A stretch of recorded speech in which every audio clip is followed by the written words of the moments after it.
दोस्तों, राजनीति में अब चीज़ें बहुत साफ-साफ दिखने लगी हैं। बीजेपी और आरएसएस जो कभी एक सिक्के के दो पहलू माने जाते थे, अब खुलेआम दो हिस्सों में बंट गए हैं। आरएसएस ने तय कर लिया है कि शिक्षा, स्वास्थ्य और बाकी संस्थानों पर सीधा कब्जा करना चाहिए। वहीं नरेंद्र मोदी ने अपनी तरफ से अंतर्राष्ट्रीय मंच और बड़े-बड़े कॉन्ट्रैक्ट संभाल लिए हैं, यानी खेल का मैदान दो हिस्सों में बंट चुका है। एक तरफ विचारधारा और नियुक्तियों पर आरएसएस और दूसरी तरफ पैसे और इंटरनेशनल शोबाजी पर मोदी। और इस जुगलबंदी का नतीजा देश भुगत रहा है। अब जरा सोचिए, देश की यूनिवर्सिटियों में कभी लेफ्ट और कम्युनिस्ट विचारधारा का दबदबा था, वही जगह अब आरएसएस की प्रयोगशाला बन चुकी है। हर वाइस चांसलर, हर बड़े प्रोफेसर की कुर्सी पर आरएसएस का ठप्पा लगा है। यानी पढ़ाई के नाम पर बच्चों को आइडियोलॉजी की खुराक दी जा रही है। पहले लोग कहते थे कि कॉलेज में दिमाग खुलता है, अब लगता है कॉलेज में दिमाग बंद कर दिया जाता है। सवाल ये है कि शिक्षा का असली मकसद बदल रहा है या पूरी पीढ़ी को एक खास सांचे में ढाला जा रहा है। मजेदार बात यह है कि मोदी जी इन छोटे छोटे झंझटों में पड़ना ही नहीं चाहते। उन्हें लगता है कि आरएसएस वाले हीरे खोजने का काम करें और वो बस हीरो को दुनिया को दिखाएं। बस अब अंदर खाने की हकीकत यह है कि जिन मंत्रालयों के नाम पर मोदी जी ठप्पा लगाते हैं, वही असली काम करने वाले आरएसएस के लोग ही होते हैं। मतलब मंत्री तो केवल शोपीस है, मंत्रालय के असली मालिक कहीं और बैठे हैं। मोदी जी बस बड़े टेंडर, विदेश यात्राएं और चुनाव फंडिंग के सौदे निपटाते रहते हैं। अब आइए स्वास्थ्य इस क्षेत्र पर। पहले लगता था कि अस्पताल और मेडिकल कॉलेज किसी पेशेवर सोच के आधार पर चलते होंगे, लेकिन अब यहाँ भी आरएसएस की नियुक्तियों का दबदबा बना है। डॉक्टर और एडमिन पोस्ट तक पर ध्यान रखा जा रहा है कि कहीं से कोई संघ परिवार की झलक मिल जाए। यानी इलाज अब सिर्फ बीमारी का नहीं बल्कि विचारधारा का भी होने लगा है। मरीज अस्पताल में इलाज करवाने जाता है, लेकिन अस्पताल चला कौन रहा है, ये सवाल अब बड़ा हो गया है। मोदी जी की तरफ से कहानी कुछ और ही है। बड़े बड़े टेंडर और चुनाव फंडिंग का सीधा कनेक्शन अडानी से जुड़ा हुआ है। मोदी जी ने एक तरह से अडानी को कैश काउ बना दिया है। अडानी को कॉन्ट्रैक्ट दो और चुनाव में फंडिंग पक्की समझो। यही मॉडल अब मोदी राजनीति की रीढ़ की हड्डी बन गया है। यह विचारधारा का खेल आरएसएस खेले और पैसा कमाने का खेल मोदी अडानी मिलकर दोनों ही अपनी अपनी ज़मीन पर मज़े कर रहे हैं। और जनता सोच रही है कि ये सब आखिर चल क्या रहा है। अब ज़रा मंत्रियों की हालत पर हंस लीजिए। मंत्री टीवी पर इंटरव्यू देते हैं, संसद में भाषण देते हैं और ऐसा दिखाते हैं मानो वो ही सब कुछ चला रहे हों, लेकिन असली कामकाज में उनकी औकात बस लॉबी मैनेजमेंट तक सीमित है। अगर मंत्री मोदी जी के साथ फोटो खिंचवाता है तो उसकी पोजीशन पक्की, और अगर आरएसएस वालों के साथ मेलजोल रखता है तो फाइलें आसान। यानी मंत्रियों का असली काम अब नीतियां बनाना नहीं, बल्कि दोनों खेमों में मुस्कुराना रह गया है। दिलचस्प ये है कि पहले आरएसएस बैकग्राउंड केवल राजनीति में एंट्री के लिए माना जाता था, लेकिन अब ये फैमिली पास बन चुका है। अगर आपके दादा परदादा संघ से जुड़े हैं तो आपको नियुक्ति में बोनस अंक मिलते हैं। मतलब अब योग्यता नहीं, संघ परिवार की वंशावली अहमियत रखती है। योग्यता की किताब को तो ताला लग चुका है और अब नई किताब का नाम है संघ कनेक्शन। यही वजह है कि नौजवान अपने रिज्यूम में अब डिग्री से ज़्यादा शाखा अटेंडेंट्स लिखने लगे हैं। मोदी जी इस पूरी सियासी कहानी में अलग थलग भी नजर आते हैं। उनके पास भले ही पीएमओ का दम हो, लेकिन मंत्रालय की नसें आरएसएस के हाथ में है। मोदी जी अगर कोई फैसला लेते हैं तो मंत्रालय उसे लागू करने में देरी लगाता है, और वही अगर आरएसएस का इशारा हो तो फाइलें बिजली की तरह उड़ती हैं। यानी पीएमओ और आरएसएस की खींचतान ने सरकारी तंत्र को दो हिस्सों में तोड़ दिया है। एक तरफ पीएमओ की औपचारिकता और दूसरी तरफ आरएसएस की असली ताकत। ये जो दो सरकार वाली स्थिति है, उसने बीजेपी को भी दो हिस्सों में बांट दिया है। एक गुट मोदी जी की चमक के साथ खड़ा है और दूसरा गुट आरएसएस की जड़ों में घुसा हुआ है। अंदर खाने ये बात हर कोई मानता है कि मोदी जी चुनाव जितवा सकते हैं, लेकिन पार्टी को जमीन पर टिकाना सिर्फ आरएसएस के बस की बात है। इसलिए नेता दोनों तरफ लाइन लगाए रहते हैं। आज मोदी जी के साथ मंच पर, कल आरएसएस के साथ शाखा में। यानी डबल रोल अब राजनीति का नया नॉर्मल बन चुका है।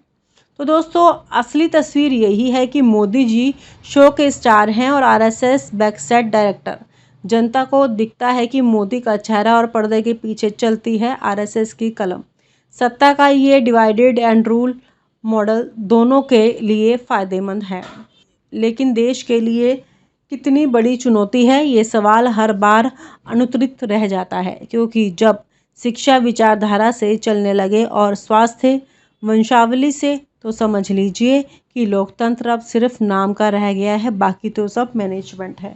भारतीय राजनीति का सबसे बड़ा मजा तब आता है जब एक ही छत के नीचे बैठे दो लोग एक दूसरे की नींद उड़ाते हैं। अभी ताजा मामला है आरएसएस और बीजेपी का नया टकराव। हाँ, वही आरएसएस जिसने बीजेपी को जन्म दिया और वही बीजेपी जिसने आरएसएस को सत्ता का असली स्वाद चखाया। लेकिन आज की सच्चाई ये है कि प्रधानमंत्री मोदी साफ कर चुके हैं कि वो रिटायरमेंट के मूड में नहीं हैं। इधर लोग मान बैठे हैं कि अब मोदी जी आराम करेंगे, लेकिन उनके इशारों और स्टाइल से साफ हो गया है कि गद्दी उनकी है और वही रहनी है।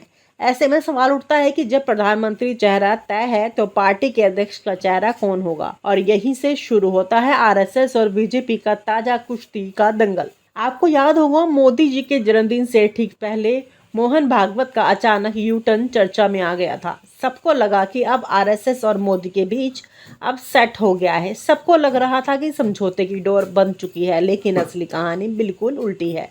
भागवत दरअसल आरएसएस के भीतर से दबाव झेल रहे हैं।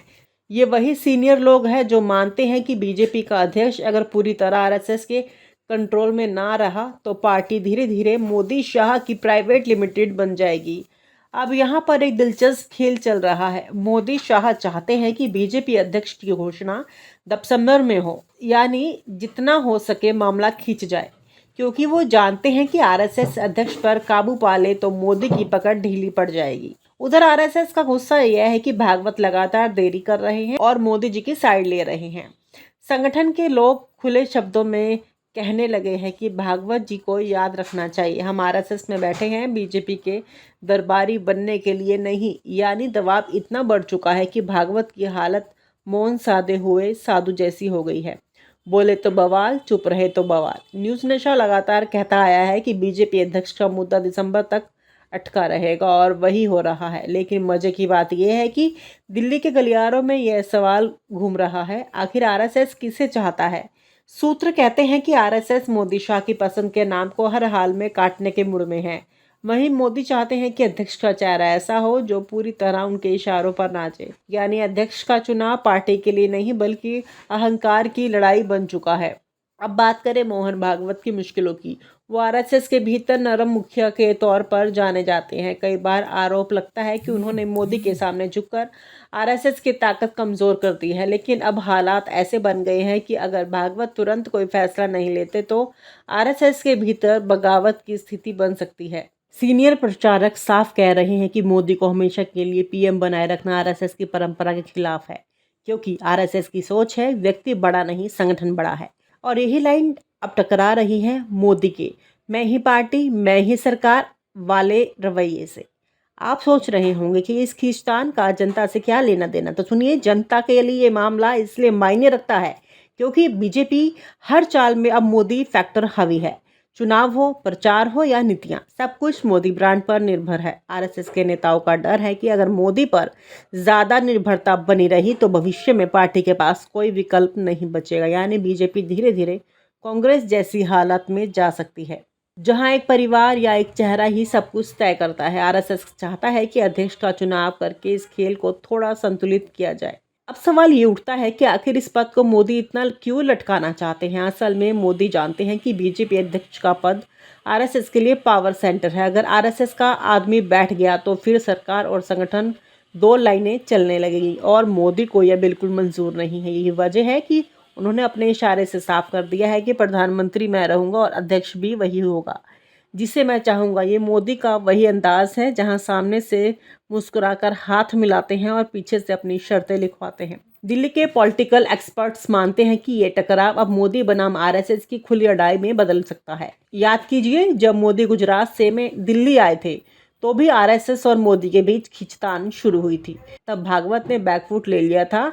अब हालात उल्टे हैं। आरएसएस के अंदर से आवाज़ आ रही है कि भागवत जी कब तक झुकते रहेंगे, और यही दबाव आरएसएस प्रमुख को मजबूर कर रहा है। इस बार वो मोदी को सीधी चुनौती दी, लेकिन बड़ा सवाल ये है कि भागवत में वह ताकत है भी या नहीं। इस पूरी लड़ाई में एक और दिलचस्प पहलू है सीनियर नेताओं की भूमिका। नाम तो खुले में नहीं आते, लेकिन अंदर खाने ये साफ है कि कई पुराने चेहरे जिनकी राजनीति पर मोदी शाह ने ताला लगा दिया है, आरएसएस को लगातार भड़का रहे हैं। ये वही लोग हैं जो कहते हैं कि अगर अब आवाज़ नहीं उठाई गई तो बीजेपी हमेशा के लिए मोदी शाह की कंपनी बनकर रह जाएगी। यानी अंदर से आग आरएसएस के सीनियर नेताओं ने लगाई है और अब भागवत उस आग में घिरे हुए हैं। दोस्तों, तस्वीर साफ है, मोदी किसी भी हाल में पार्टी अध्यक्ष का फैसला अपने हाथ में रखना चाहते हैं और आरएसएस भी हाल में अपनी पकड़ खोना नहीं चाहता। दोनों तरफ दबाव, गुस्सा और राजनीति का खेल चल रहा है। मोदी की गद्दी सुरक्षित है, लेकिन अध्यक्ष की कुर्सी आरएसएस और बीजेपी के बीच चप्पल युद्ध की तरह बन गई है। दिखने में छोटी लेकिन असल में बहुत बड़ी, और न्यूज़ नशा लगातार आपको बता रहा है कि दिसंबर तक इस पर फैसला टलता रहेगा। अब देखना यह है कि दिसंबर आते आते भागवत मोदी की लाइन में झुकते हैं या आरएसएस अपनी लाइन खिंचता है। लेकिन एक बात तय है, इस खेल का मजा अब और बढ़ने वाला है। और आप हमसे जुड़े रहने के लिए सब्सक्राइब करें YouTube पर, फॉलो करें Twitter पर और लाइक करें Facebook पर। और ज्यादा जानकारी के लिए आपको टाइप करना होगा सिर्फ न्यूज़ नशा।